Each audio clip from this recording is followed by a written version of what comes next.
नमस्कार सर्व यूट्यूबकरांना, कसे आहात सगळे? लहान मुलांना कितीही जपा, ह्यांची तब्येत कशी खराब होते काय माहिती. तर आज आम्हाला पावसात आणि थंडीत पिल्लूला घेऊन बाहेर जावं लागलं, कारण त्याला बरं नाही आहे. त्याला ॲलर्जी झालेली आहे कसली तरी.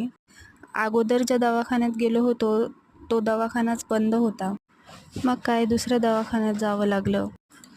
तिथनं औषधं घेऊन निघालोच होतो की पाऊस यायला चालू झाला. बरं झालं बाबांनी मला छत्री घ्यायला सांगितली होती, कारण पिल्लूला तर आधीच बरं नाही आहे आणि तितक्यात जर पावसात तो भिजला असता तर आणखीनच त्याला त्रास झाला असता. म्हणून मी त्याला छान गुंडाळून घेतलं होतं आणि कसंबसं घरी आलो. थोडीफार मीही ओली झाले होते, पण पिल्लू ओला नव्हता झाला त्याला गुंडाळल्यामुळे.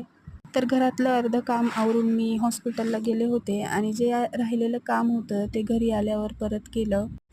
सकाळीच मी अंशूच्या स्कूलमध्ये सुद्धा गेले होते तिचे बुक्स आणण्यासाठी.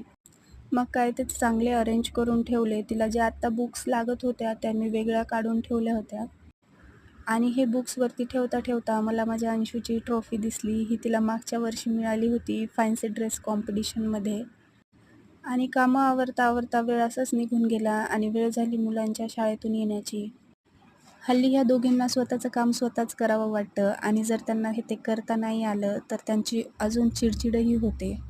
मग काय आपल्या आपल्या हाताने शूज काढून दोघीजणी घरात आल्या आणि अंशूचे नखरे बघा. तिला व्हिडिओमध्येच ये म्हटलं की तिचे असेच नखरे असतात. मग काय ह्या दोघींच्या धिंगाण्यामुळे बाळही उठलं होतं आणि सगळ्यात मोठं टास्क आहे त्याला औषध पाजण्याचं. तर त्याला खेळवलं, त्यानंतर त्याला मी औषध पाजलं.